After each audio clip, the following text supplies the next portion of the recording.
Eu queria que vocês abrissem. Eu vou ler vários textos, vocês fiquem à vontade, não precisa ficar abrindo para ler, porque às vezes a pessoa até se perde tendo que abrir vários textos. Mas o texto, quando for os principais, eu vou pedir que vocês abram, tá certo? Eu queria que vocês abrissem agora em João, o Evangelho de João.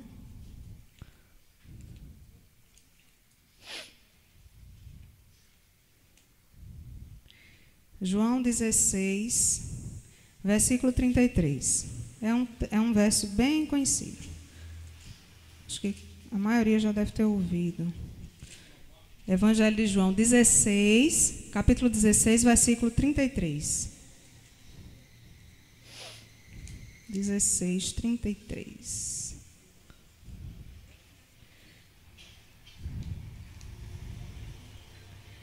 Essa passagem aqui acontece quando Jesus estava próximo de ser preso e ser entregue para morrer por nós. E ele diz no verso 33 aos seus discípulos, ele está conversando com os discípulos, tentando confortá-los para o que viria após, né, a morte de Cristo, a perseguição dos discípulos. Então Jesus já vai predizendo isso e tentando preparar os discípulos. E ele diz: eu disse essas coisas para que em mim vocês tenham paz. Ele está falando de várias coisas, mas o que eu quero enfatizar aqui é essa segunda parte do versículo que diz: neste mundo vocês terão aflições, contudo, tenham bom ânimo, eu venci o mundo. Então Jesus aqui ele estava preparando os discípulos para um mundo de aflições.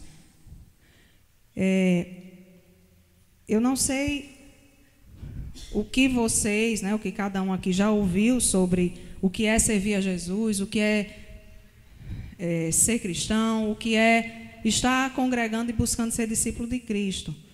Talvez alguém tenha ouvido, venha para Jesus e todos os seus problemas serão resolvidos, né? Ou talvez você tenha ouvido, venha para Jesus e em Jesus você só tem paz, e em Jesus você só tem solução. De fato, em Jesus a gente tem paz, em Jesus nós temos solução para os nossos problemas. Mas Jesus aqui, ele estava, ele próprio, preparando os discípulos e a nós também para aflições que nós enfrentaríamos neste mundo. Ele estava preparando os discípulos para que eles suportassem essas aflições com ânimo, né? Eles dizem, tenham bom ânimo, vocês vão passar por aflições, mas não desanimem. E preparando para algo que era muito maior, né? Que é a nossa herança eterna em Cristo. E essa mensagem de que o cristão, que porventura vocês possam ter ouvido, eu já ouvi, graças a Deus eu nunca congreguei em nenhum local em que essa fosse a mensagem do Evangelho. Né? Na outra igreja que a gente congregou, eu escutava a mensagem verdadeira do Evangelho, de que o Evangelho de Jesus também implicava na gente carregar cruz. Mas, infelizmente, há uma tendência hoje de se pregar um Evangelho em que Jesus tem que lhe dar tudo e às vezes a gente não tem que fazer nada para ter aquilo que são as promessas de Deus, né? Essa mensagem de que o cristão não passa por dificuldades e provações, ela não é bíblica, é tanto que o próprio Cristo diz que nós teríamos aflições. Ele está dizendo para os discípulos e para nós também. Essa palavra foi escrita para os discípulos e para nós também, né? Então nós passaremos por aflições, nós passaremos por provas. E aí o segundo texto principal dessa mensagem está justamente em Isaías, capítulo 43, versículo 2. Vocês voltam aí para o Velho Testamento. Isaías fica após Provérbios, se não me engano. Não, após Cantares, né? Isaías. Eu estou respirando forte. Eu acho que depois que eu fiquei grávida, eu fico assim, fico falando e a respiração fica ofegante. Mas não é porque eu estou cansada não, viu, irmãos? Não se preocupem não. Isaías 43, 2. 43, 2. Diz assim: quando passares pelas águas, eu estarei contigo, e quando pelos rios, eles não te submergirão. Quando passares pelo fogo, não te queimarás, nem a chama arderá em ti. Quando passares pelas águas, estarei contigo. Então, primeiro, Jesus nos avisa que nós teremos aflições neste mundo, né? Ele trouxe paz. Ele tem um discurso para os discípulos, que eu não vou entrar aqui. Ele diz: eu tenho dito isso para que vocês tenham paz. Por quê? Porque a gente vai passar por aflições, mas há uma esperança que Cristo nos deixa que faz com que a gente sinta paz interior. E aqui em Isaías, a gente vê: quando você passar pelas águas, quando você passar pelo fogo. Aqui ele não diz se você passar ou se você passar pelas águas, se você atravessar os rios. Ele diz quando. Eu entendo aqui nessa palavra que necessariamente nós passaremos. Não é se, a gente passará. Na nossa vida, na nossa caminhada cristã, é esperado, deve ser esperado, pelo menos biblicamente, a gente vai ver que a Bíblia diz isso para a gente, que a gente enfrentará aflições, que nós passaremos por rios, por águas turbulentas, nós passaremos pelas chamas, nós passaremos essas dificuldades.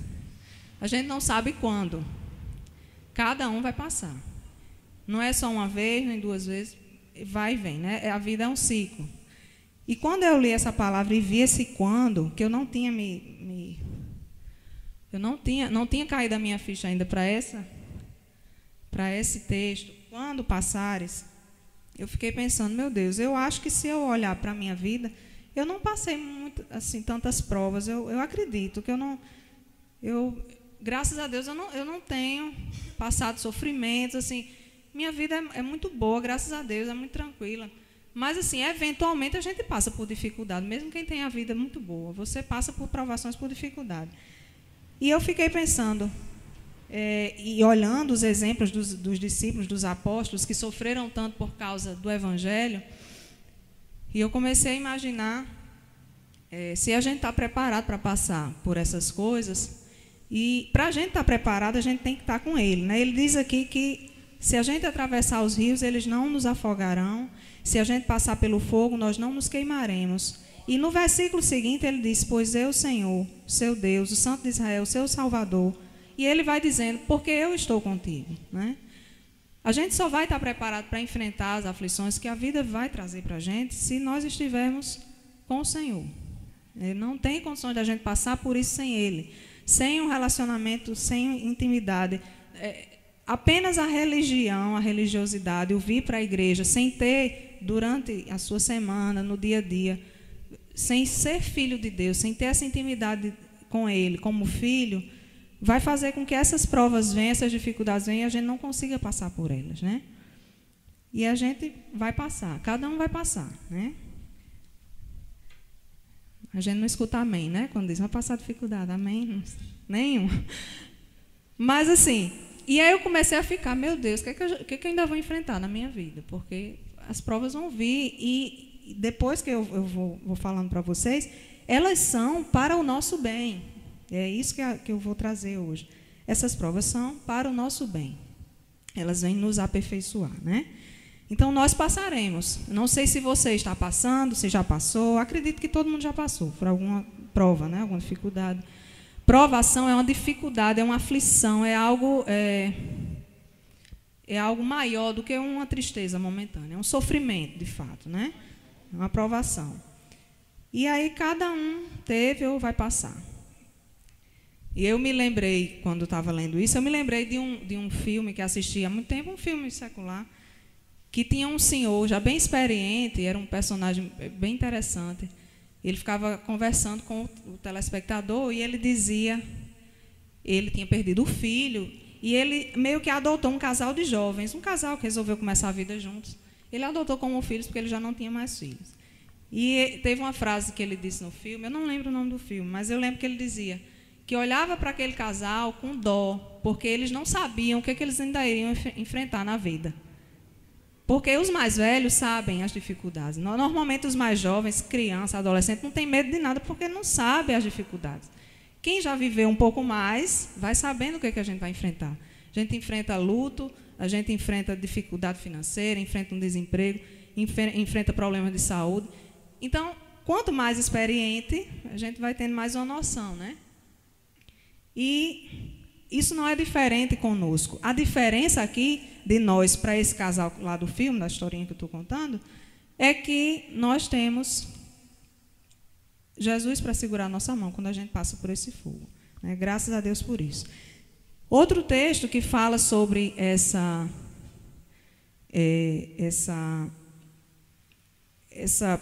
inevitável prova, né? Essa inevitável situação que a gente vai vivenciar de dificuldade, é o Salmo 23, que é bem conhecido, né? Muitos, até que não são cristãos, conhecem esse salmo. Né? O Senhor é meu pastor, nada me faltará, andar me faz em verdes pastos, guia-me mansamente a águas tranquilas. E aí vai ali dizendo que o Senhor é o pastor, que o Senhor vai fazer maravilhas. E aí, lá no versículo 4, ele diz: ainda que eu ande pelo vale da sombra da morte, não temerei mal algum. Então, o Senhor é o pastor, é o nosso pastor, ele nos leva a deitar em verdes pastos, nos guia a águas tranquilas, mas ele também permite que a gente passe pelo vale da sombra da morte. A diferença é que, passando com ele, nós não temos que temer mal algum, porque ele está conosco, né? Então, a Bíblia não fala, pelo menos eu não tenho visto, né, do que tenho aprendido aqui na igreja, nas lições, não tenho visto falar de uma vida cristã sem sofrimento, sem dificuldade. Então, essa é uma realidade. Nós iremos passar por dificuldade. E aqui eu não quero trazer para os irmãos a dificuldade que a gente passa por consequência de pecados, que acontece também, né? A gente faz escolhas erradas e sofre consequências por essas escolhas. Isso tanto acontece com quem não é discípulo de Cristo, como quem é. As escolhas que você faz vão refletir, né, em consequências futuras. Mas não são essas dificuldades que eu quero trazer. As dificuldades que eu quero trazer aqui são aquelas vivenciadas pelo cristão fiel. Aquelas que ele não está passando porque pecou, porque anda em desobediência a Deus. A Bíblia traz relatos de homens que sofreram perseguição, morte, dificuldades e eram cristãos fiéis a Jesus. Eles não eram infiéis, não andavam em desobediência e, às vezes, até por causa da fidelidade e da obediência, eles sofreram essas provações, passaram por isso. Então, se a gente está passando por uma dificuldade e já perguntou ao Senhor se é por causa de algum erro que a gente cometeu, algum pecado, e você não encontra essa resposta, e não é, você já se avaliou e está vendo que não é por causa de nada que você tem feito, certamente é uma aprovação porque você é fiel a Deus. E essa aprovação vem para aprovar os fiéis, né? Prova é algo que a gente consegue visualizar muito bem quando a gente pensa na escola. Quando a gente está na escola, né, tem estuda e passa pela prova, estuda e passa pela prova. E aí as provas, com o passar dos anos, vão ficando mais difíceis. Mas vão ficando mais difíceis, só que você já está mais experiente, porque você já tem a bagagem dos anos anteriores, e aí você consegue, né, já tem mais experiência, mais maturidade para resolver aquilo ali. E é mais ou menos assim que acontece com a vida cristã. As provas vêm, no início da sua caminhada, elas podem até não ser tão pesadas, porque você talvez não tenha bagagem para suportar, mas elas vão vindo e você vai sendo aperfeiçoado, né, e vai sendo melhorado com o passar do tempo, né? As crianças reclamam muito de ter que estudar para a prova, e reclamam de ter que estudar, né? Quem é mãe aqui sabe que é uma dificuldade a gente tem nesse período de prova com criança. Eles reclamam bastante, mas por quê? Porque eles não estão vendo o depois, né? Eles estão vendo só aquela dificuldade inicial ali. Eles não estão vendo o que eles vão ganhar quando eles passarem por essa prova. Que vão ser aprovados, vão ganhar mais experiência, mais conhecimento, vão passar para o outro ano. Normalmente, a tendência é olhar só a dificuldade ali, né? Então, é um erro também pensar que esses sofrimentos que a gente pode enfrentar é só por causa da nossa infidelidade. Pode acontecer, porque o pecado gera consequências. Mas não necessariamente você está sofrendo, está passando alguma coisa, é por causa de desobediência. Pode ser por causa da sua fidelidade também. Deus está tentando lhe passar por uma prova para que você saia melhor, né? E aqui eu trouxe alguns exemplos. O apóstolo Paulo é um exemplo de alguém que passou por provas, que passou por perseguição, foi preso. Acho que ele foi preso 2 vezes e uma terceira vez quando foi condenado à morte. Foi isso? Acho que foi. Ele foi preso 2 vezes e foi solto. E na terceira vez ele foi preso e já ficou preso até ser condenado à morte em Roma. E era discípulo de Cristo, aprovado, obreiro aprovado do Senhor, e passou por essas dificuldades, passou por muito sofrimento. Mas ele passava, né, quem sabe da história dele na prisão com Silas, ele passava louvando a Deus, dando glória a Deus. Outro exemplo que eu tenho aqui é de Estevão. Não sei se os irmãos já viram a história dele. Está no livro de Atos, nos capítulos 6 e 7. Eu não vou abrir, eu vou só contar.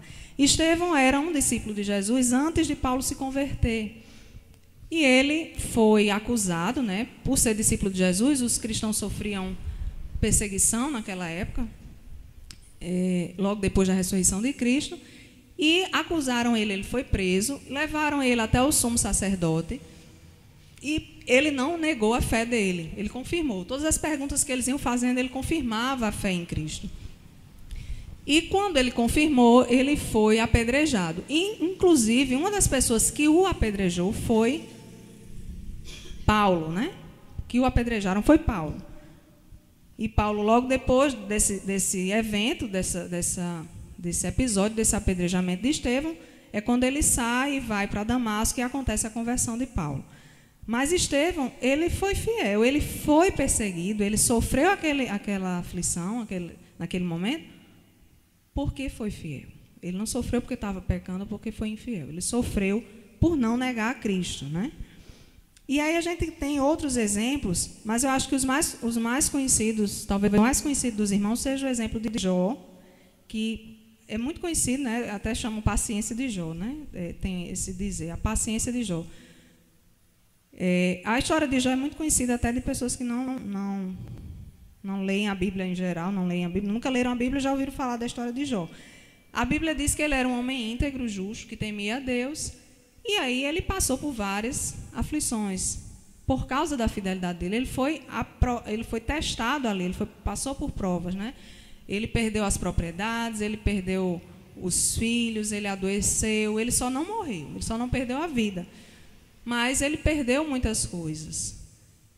E a vida de Jó também mostra para a gente que a aflição, ela também encontra o crente fiel. A aflição, ela não só chega para quem está infiel com Deus, não. Então, é mais uma confirmação aqui de que nós, eventualmente, enfrentaremos sofrimentos, aflições, provações.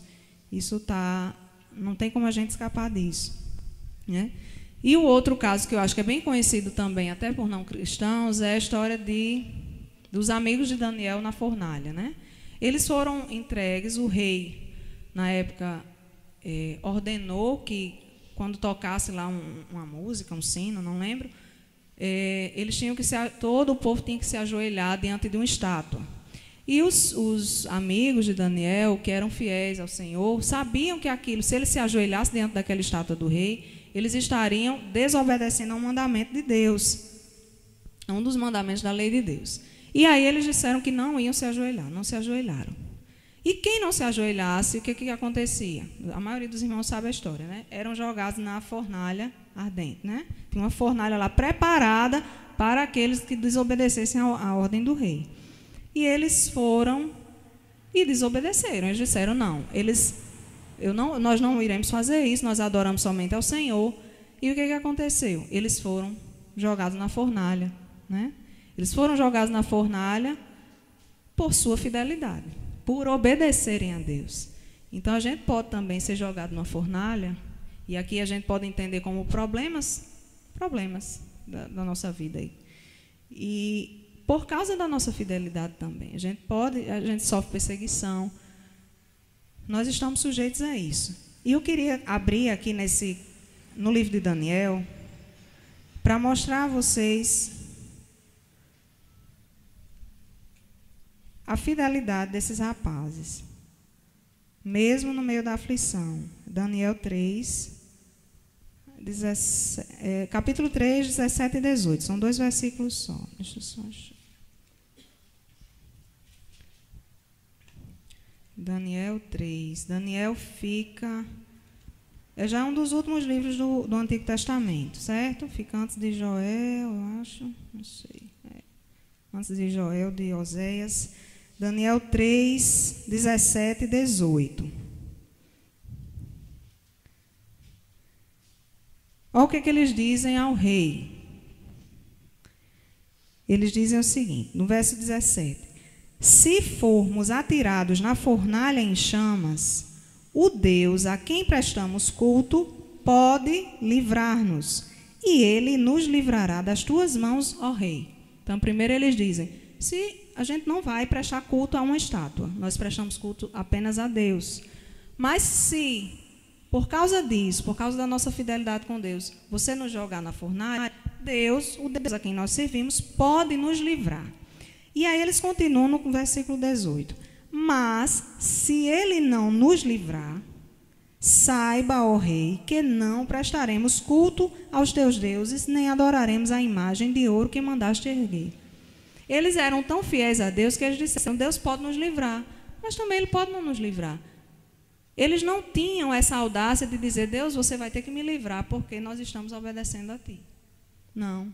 Eles simplesmente entenderam a soberania de Deus, entenderam que eles são servos e Deus é Deus. E aí eles disseram, se Deus não fizer, se Ele não nos livrar, não importa. Eles sabiam para onde eles iam, se eles morressem ali naquela fornalha. Então, eles enfrentaram aquelas aflições, sabendo que tanto Deus podia livrar, como Ele não podia. E isso acontece muitas vezes conosco, né? Na palavra que eu trouxe na sexta, quando eu trouxe essa mensagem desse tema, eu usei como texto-chave um texto de 2 Coríntios, que fala de Paulo dizendo que ele tinha um espinho na carne e já tinha pedido a Deus, rogado a Deus por 3 vezes que tirasse, e Deus disse que não ia tirar. E que a graça de Deus bastava a Paulo, ele não precisava se livrar desse espinho, né? E Deus não removeu o espinho de Paulo.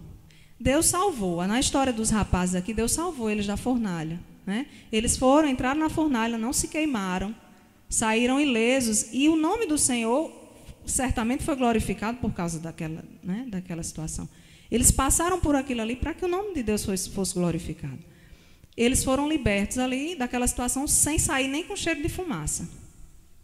Não saíram nem cheirando a fumaça, diz o texto, que eu não vou ler, mas a história diz isso, vocês podem ler depois. Por curiosidade, se quiserem ler, a história é bem interessante. O livro todo de Daniel é muito bom. Mas pode também acontecer como aconteceu com Paulo, do espinho não ser removido. E nem por isso ele reclamou contra Deus e nem ficou amaldiçoando a Deus. Jó perdeu tudo o que perdeu e ele não amaldiçoou a Deus. Né? Jó tem até um texto no capítulo 2 que a esposa dele diz, ela já irritada, né, certamente amargurada com aquilo tudo que estava acontecendo, ele perdendo os bens, os filhos morreram, a mulher ficou desesperada, o homem doente, e ela diz, amaldiçoa teu Deus e morra. Amaldiçoa esse Deus, por que você ainda permanece íntegro e fiel a Ele? E aí Jó diz, você está louca? Porque para o fiel, para o cristão fiel, Deus é Deus em todo momento. Ele não é Deus só quando Ele atende nossas orações, não. Ele é Deus quando a gente ora e de repente Ele não atende também. A gente pode pedir algo e Ele não faz. Ele sabe o que é melhor para nós, né? E Ele pode não atender. E eu não sei se vocês acompanharam, não sei se os irmãos acompanham,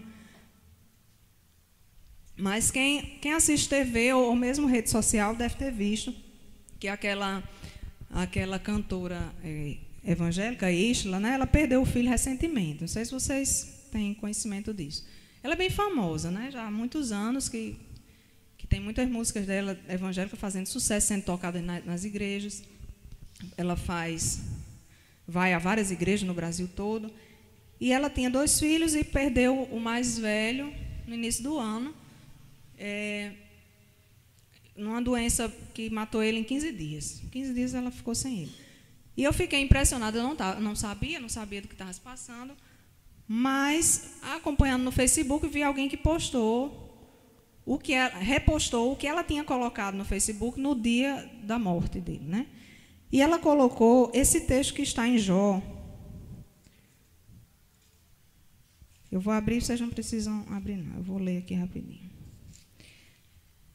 No capítulo 1 de Jó, né? Que diz assim: o Senhor o deu, o Senhor o levou, louvado seja o nome do Senhor. Ela tinha acabado de perder o filho e ela entendeu que o filho não era dela, era de Deus. E que se ele deu a ela, ele tinha total direito de tirar. Né? E foi o primeiro post dela no Facebook.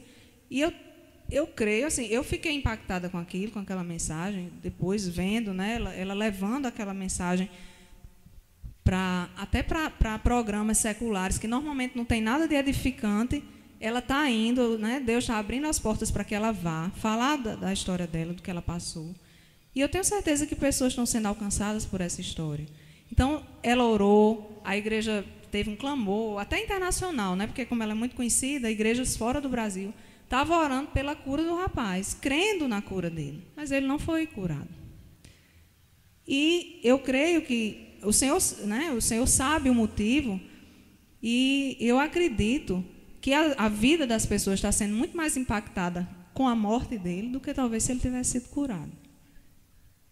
A força que ela está tirando, né, de Deus para mostrar como se pode passar por esse tipo de aflição, que eu acredito que talvez seja a prova mais difícil que alguém pode passar aqui nesse mundo.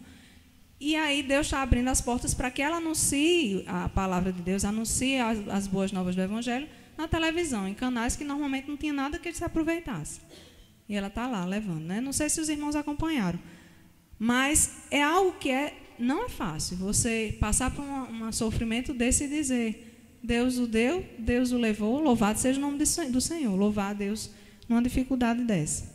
Nós estamos aqui podendo, né, sujeitos a passar por provações, e essas provações elas podem acabar assim, sem uma solução aos nossos olhos, né? Na verdade, para ele teve uma solução, ele está bem, ele está com o Senhor, né? Mas o Senhor muitas vezes quer fazer algo na vida das pessoas e ele precisa que haja esses exemplos de sofrimento, né? Muitas vezes ele quer usar algo que você viveu, algo que você vivenciou de muito sofrido, e você já passou por aquilo, e às vezes ele quer usar isso para que você abençoe pessoas que estão passando pela mesma dificuldade. E a própria Bíblia diz isso, né, que a provação ela faz com que a igreja haja a expansão do reino de Deus e nós possamos edificar uns aos outros por causa dos nossos sofrimentos, né? Paulo, quando ele fala aqui em Filipenses 1, ele está falando de quando ele estava preso. Filipenses 1, versículos 12 a 14. Ele está falando das aflições que ele passou, do sofrimento. E ele diz aos irmãos, ele alerta: quero que saibam, irmãos, que aquilo que me aconteceu, ou seja, a perseguição, a prisão, tudo que ele passou, tem, ao contrário, servido para o progresso do Evangelho. O sofrimento que ele passou serviu para o progresso do Evangelho. Eu acredito que o sofrimento que essa cantora que eu falei, né, passou, serviu também para o progresso do Evangelho aqui no Brasil, né? E muitas vezes nós passamos por sofrimento que servem para o progresso do reino de Deus. Deus quer... A gente não está aqui, acho que uma vez eu até já falei, simplesmente para ser feliz e aproveitar das bênçãos que Deus tem para nós. A gente está aqui por um propósito, né? Se a gente estivesse aqui só para ser salvo e ser feliz, acho que no dia que a gente aceitasse Jesus, a gente já morria, já ia para o céu. Se a gente não tivesse nada para fazer aqui. Mas nós temos algo a fazer, né? E muitas vezes, para que esse algo seja relevante na vida das pessoas, precisa que a gente passe por sofrimento. Como é que eu vou consolar alguém ou aconselhar ou edificar uma pessoa se eu nunca passei por sofrimento nenhum? Ou se eu nunca passei por aquele sofrimento tão grande? Isso é uma verdade, por exemplo, com relação ao luto, né? Nós fomos... Isso ficou muito claro na minha mente quando nós fomos para um velório, enterro, acho que já faz 1 ano e pouco, não tenho certeza. Mas nós fomos em Martins, a esposa do meu tio faleceu. Jovem, né? Para os padrões de hoje, que as pessoas vivem muito, ela faleceu aos 60 anos de um ataque cardíaco. E as filhas, né, uma mais, outra menos, estavam bem inconsoláveis, assim.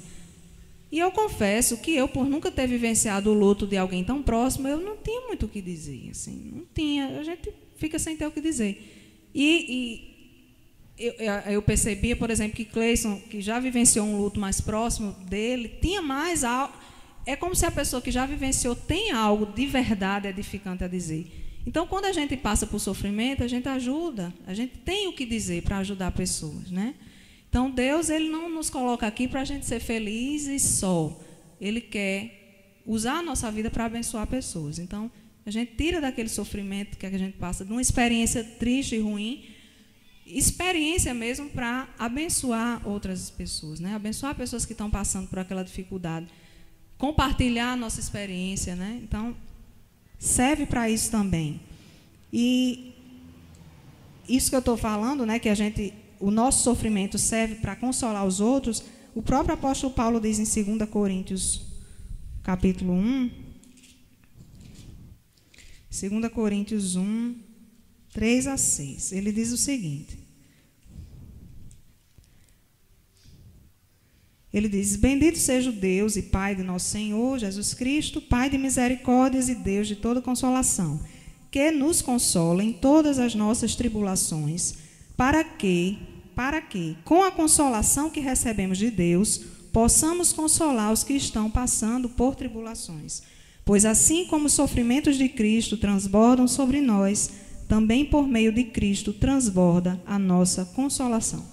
Então, se nós somos atribulados e passamos por sofrimento, nós vamos transbordar aí essa consolação nas pessoas, a mesma que Deus, com que Deus nos consolou. Nós poderemos consolar pessoas que venham a passar por sofrimento, né? E eu gostaria só de falar de três aspectos, textos que falam do propósito das provações, de nós sermos aperfeiçoados na fé. A provação faz com que nós sejamos aperfeiçoados na fé, né? Nós saímos melhor dela. E tem um texto de 1 Pedro 3,7, que eu queria que vocês abrissem. É o último que eu vou pedir para vocês abrirem, certo? 1 Pedro, já é um dos últimos livros da Bíblia.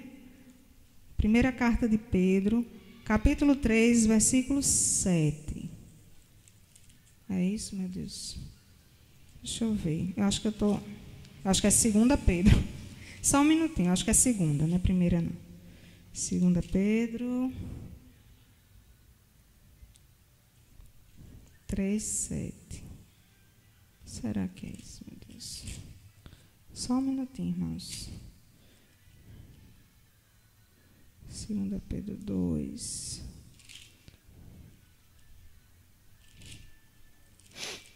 Eu não estou achando. Não, é logo no início. Deixa eu ver aqui, peraí. 1 Pedro. Eu acho que eu que anotei errado. Achei. É 1 Pedro mesmo, certo? Mas é capítulo 1. Não é capítulo 3. 1 Pedro, capítulo 1.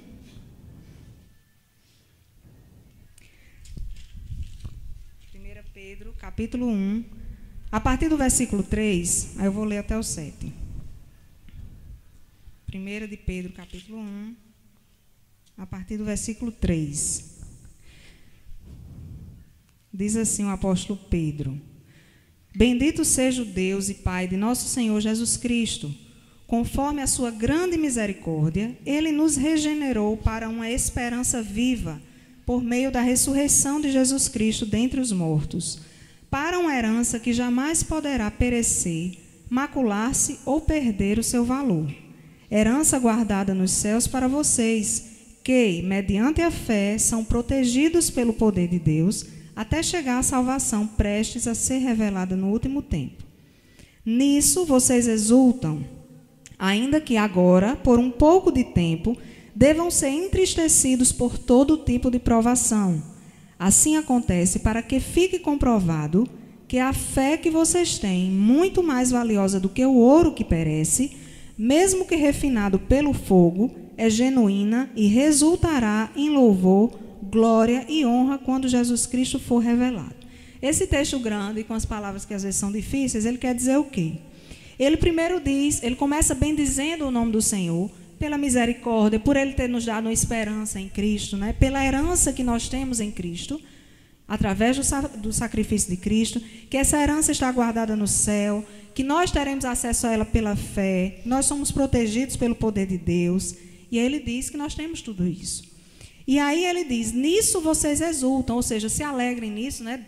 Se regozijem nisso, ainda que agora, nesse mundo aqui, por um pouco de tempo, devam ser entristecidos por todo tipo de provação. Então a gente tem que se alegrar pelas promessas, por tudo que Deus já fez por nós e pelo que vai fazer, ainda que por um pouco de tempo aqui a gente vivencie todo tipo de provação, ele diz. Assim acontece, ou seja, acontece provação, aqui nós somos entristecidos pela provação, para que fique comprovado que a fé que vocês têm, muito mais valiosa do que o ouro que perece, é genuína e resultará em louvor, glória e honra quando Jesus Cristo for revelado. As provações aqui, o que o apóstolo está dizendo é, suportem essas provações que vocês vão enfrentar, porque elas vêm para aperfeiçoar o seu caráter, aperfeiçoar a sua fé. Elas vêm para comprovar se realmente a sua fé é de verdade. Porque é muito fácil louvar e adorar e glorificar e dizer que Jesus é bom quando está tudo bem, né? Quando a prova vem, aí a fé da gente vai ser testada para saber se de fato essa fé é genuína, se de fato nós nos convertemos ou só nos convencemos, né? Se de fato nosso coração está convertido a Cristo, se de fato nós colocamos Ele em primeiro lugar. Quando colocamos Ele em primeiro lugar, as dificuldades ficam em segundo lugar. Não é assim tão simples, né? Na prática não é simples quando a gente está vivenciando. Por isso que ele diz aqui que nós, por um pouco de tempo, devamos ser entristecidos, né? A provação, as dificuldades nos entristecem, mas nós devemos exultar nas promessas de Cristo, aquilo que Ele tem para nós. E essas provações, ele compara aqui com o ouro, né? A nossa fé é provada como ouro. O ouro, eu fui só pesquisar, eu já sabia mais ou menos como era, mas como eu li esse texto, eu fui saber como era o processo de refinamento do ouro, né? O ouro, a pessoa pega ele bruto na natureza, ele praticamente não tem nem brilho, parece algo que não tem nem valor. E aí é lavado, primeiro ele é lavado, e depois, quando ele é lavado, ele só tira aquelas impurezas externas, mas ele ainda não é puro totalmente. Quando ele passa pelo fogo, aí é separado o metal precioso das impurezas que estavam lá e ninguém via, estava interno. E quando sai daquele processo, o ouro ele sai mais leve, porque saíram, né? Separou da impureza, mas ele sai muito mais valioso. Então ele compara aqui as nossas provações como se nós fôssemos, a nossa fé, né, o nosso caráter fosse esse ouro, que quando passa por uma situação difícil, quando passa pelo fogo, sofre de fato, né, porque ele é aquecido ali, mas ele sai mais valioso, né? Ele sai de fato aprovado, é um metal valioso quando ele sai dali. As impurezas são retiradas dele, né? É interessante ele comparar aqui a nossa vida, né, com o ouro, a nossa fé com o ouro. Então o ouro, ele é valioso, ele mostra que ele é aquele metal precioso depois que ele passa pelo fogo e é separado. E nós também somos assim, né? Tem outros textos, né, que eu não vou abrir aqui, mas tem outros textos que são bem conhecidos que dizem que o sofrimento, as tribulações produzem paciência, produzem experiência, produzem esperança. Então, apesar da tristeza, por causa das circunstâncias, né, a gente deve se alegrar nisso, se alegrar em saber que aquele sofrimento momentâneo ele está produzindo em nós experiência, está produzindo em nós maturidade e está produzindo em nós um caráter aprovado diante de Cristo. E para encerrar, eu gostaria só de falar que a Bíblia também nos fala, nesse mesmo livro, né, de Pedro, acho que é em Pedro, não, acho que é Tiago, nos fala que nós temos um prêmio, né? A gente passa pela prova, mas nós temos um prêmio ao passar por essa prova. Deixa eu só achar aqui qual é o texto, mas acho que é Tiago. Tiago, capítulo 1, versículo 2, eu vou ler, versículo 12, que diz assim: feliz é o homem que persevera na provação, ou seja, que tem paciência, que persevera sem amaldiçoar a Deus, que faz como Jó, que passou por todo tipo de dificuldade, mas em nenhum momento amaldiçoou o Senhor, em nenhum momento negou a sua fé, né? Feliz é o homem que persevera na provação, porque depois de aprovado, receberá a coroa da vida que Deus prometeu aos que amam. Então, o Senhor tem um prêmio para aqueles que perseveram. Ele quer nos fazer crescer através dessas dificuldades. E eu até falo isso assim, até com certo temor, porque a gente teme pelas dificuldades. Há um medo natural em nós por essas dificuldades. E a gente começa a se perguntar, meu Deus, o que é que a gente vai enfrentar para ficar aperfeiçoado diante de ti, né? Porque a gente vê os discípulos do Senhor passando por tanto sofrimento, mas ele diz aqui que nós receberemos um prêmio. E esse prêmio, essa coroa, ela é incorruptível, ninguém pode tirar de nós, né? O nosso prêmio é sermos aprovados, a nossa fé fica mais fortalecida, nós podemos ajudar pessoas, nós passamos a ser grato, né, em todas as circunstâncias, porque quando você passa por uma dificuldade muito grande, a tendência é você ser mais grato. Quando ela passa, você não quer reclamar, você já viu que passou tanto sofrimento que aquilo que você está passando às vezes é tão pequeno, e a gente acaba ficando mais grato a Deus por essas coisas. Então, nossa atitude diante das provações é de continuar crendo, né? Ele diz, tende bom ânimo, no primeiro texto que eu li, de sermos gratos, de dar graças em tudo, dar graças ao Senhor em tudo, né? Não é por tudo, né? Não é porque ficou doente, vamos dar graça porque está doente, não.